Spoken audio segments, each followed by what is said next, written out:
Já completaram 20 anos que X-Men 2 foi lançado e sem dúvidas esse é um dos melhores filmes já adaptados dos mutantes e também um dos melhores filmes de super-heróis já feito.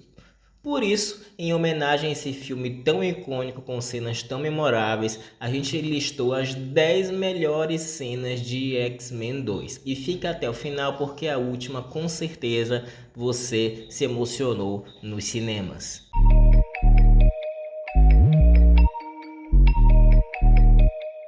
Com a missão de simplesmente dar continuidade ao sucesso que foi de X-Men, o filme, e trazer os mutantes para a realidade o mais próximo possível, X-Men 2 foi baseado basicamente no arco de Deus ama e o homem mata, e também alguns elementos da saga da Fênix. E com isso, X-Men 2 chegou em 2003, trazendo cenas memoráveis com um orçamento maior e com efeitos especiais que envelheceram muito bem nesses 20 anos. Mas antes de entrarmos nas cenas mais marcantes, a nosso ver, de X-Men 2, eu preciso pedir que você se inscreva no canal para ajudar a gente aqui, que isso é muito importante.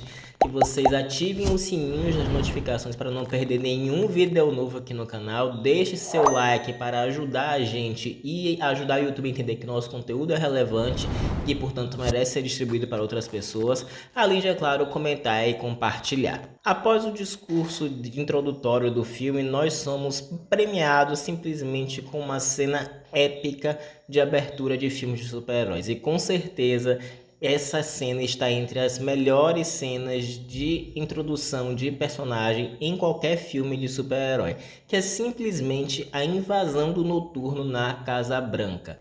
E a gente é presenteado com o mutante usando seus poderes da forma mais variada possível, simplesmente conseguindo derrubar todos a segurança da Casa Branca e ameaçando o então presidente dos Estados Unidos. É claro que depois a gente descobre que ele estava sendo controlado pelo vilão do filme, William Stryker, que queria um motivo para que o governo autorizasse justamente uma caçada aos mutantes, que leva à próxima cena. A invasão de William Stryker no Instituto Xavier. Sim, após o Noturno invadir a Casa Branca, o presidente entende que alguma medida contra os mutantes deve ser tomada. E por isso, diante das provas apresentadas por William Stryker, de que o Instituto Xavier, na verdade, estava preparando uma guerra contra os humanos, ele recebe o aval do presidente de invadir o Instituto Xavier. E a gente, nessa invasão, a gente vê de tudo, desde easter eggs como a Lince Negra, a Siren, que é a filha do Banshee, entre outros mutantes que vão escapando da invasão de Stryker. Inclusive o próprio Colossus usando os seus poderes pela primeira vez na franquia dos X-Men. E também a gente é apresentado ao Wolverine salvando o Bob, a Vampira, e o Pyro de serem capturados pelo William Stryker.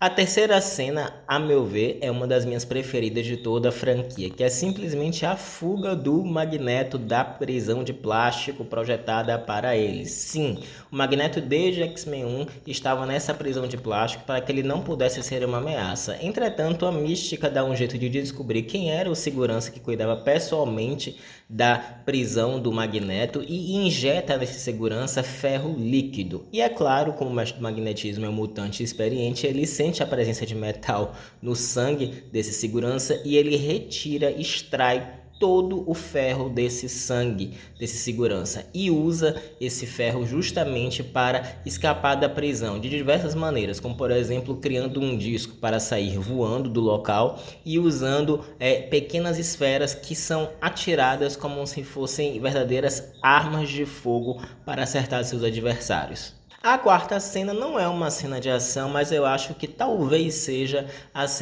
uma das cenas mais sensíveis de toda a franquia X-Men, que inclusive foi baseada em um diálogo que o próprio diretor Bryan Singer teve com a sua família. Para quem não sabe, Bryan Singer dirigiu os primeiros filmes dos X-Men, X-Men Dias de um Futuro Esquecido e X-Men Apocalipse. E ele é um homossexual assumido.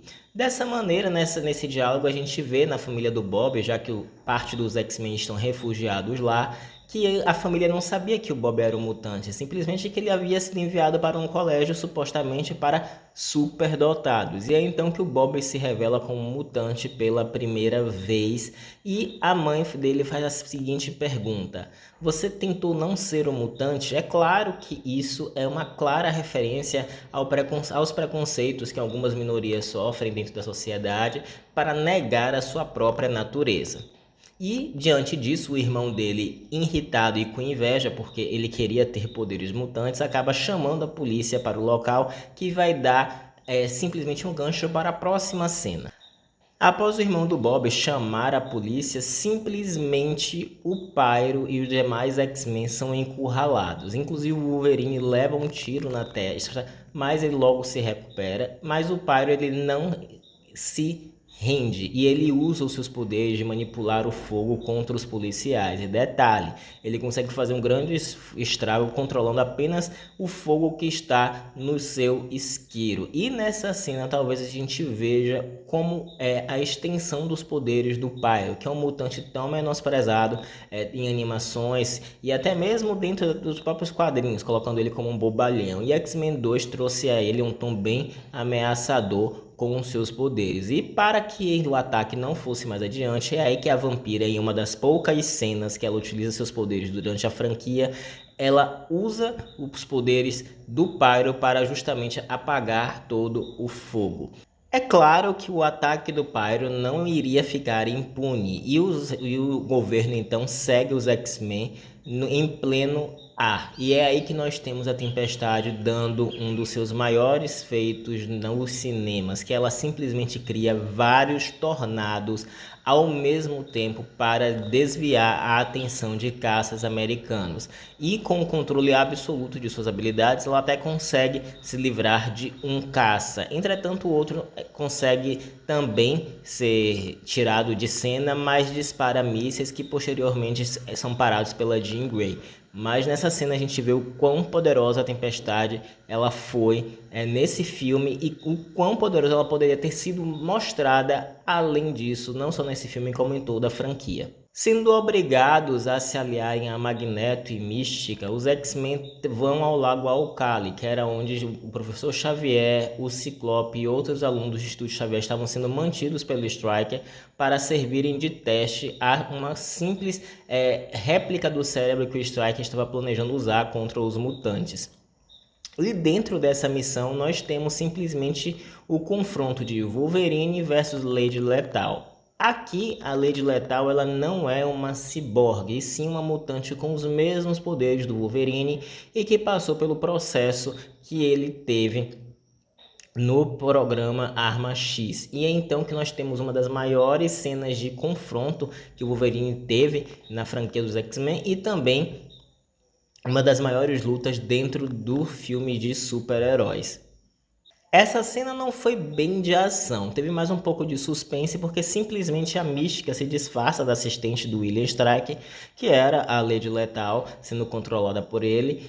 E quando ela está simplesmente copiando os arquivos que ela encontrou, nós podemos ver várias pastas com nomes bastante conhecidos dos universo X-Men. Inclusive Maximoff tinha entre parênteses 2, o que significava que era a Wanda e o Pietro, que até então eram considerados mutantes e filhos do Magneto pela Marvel. Então foi uma série de easter eggs que com certeza quem curte X-Men, quem pegou a referência, ficou com aquele quentinho no coração de eles estão atentos que existem esses mutantes que talvez nós veríamos na continuidade daquela franquia.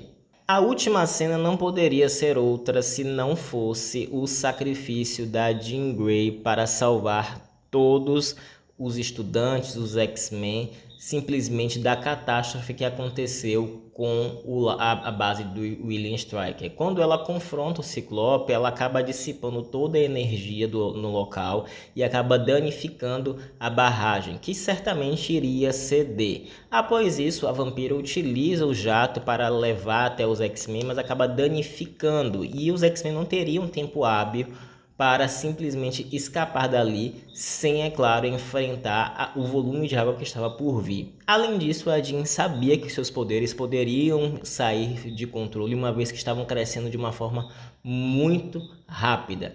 Certamente com medo do que ela poderia se tornar e com medo de machucar os seus amigos, e sabendo que era a única que poderia salvar a todos, a Jean escolhe, além de consertar o jato, bloquear os poderes do Noturno, se comunicar telepaticamente com o Professor Xavier e, além disso, segurar um enorme volume de água para que não atingisse o X-Jato. A Jean levita o X-Jato, salva a todos, mas prefere deixar que o volume de água simplesmente contenha todo aquele poder que a gente sabe que era a Fênix dentro dela.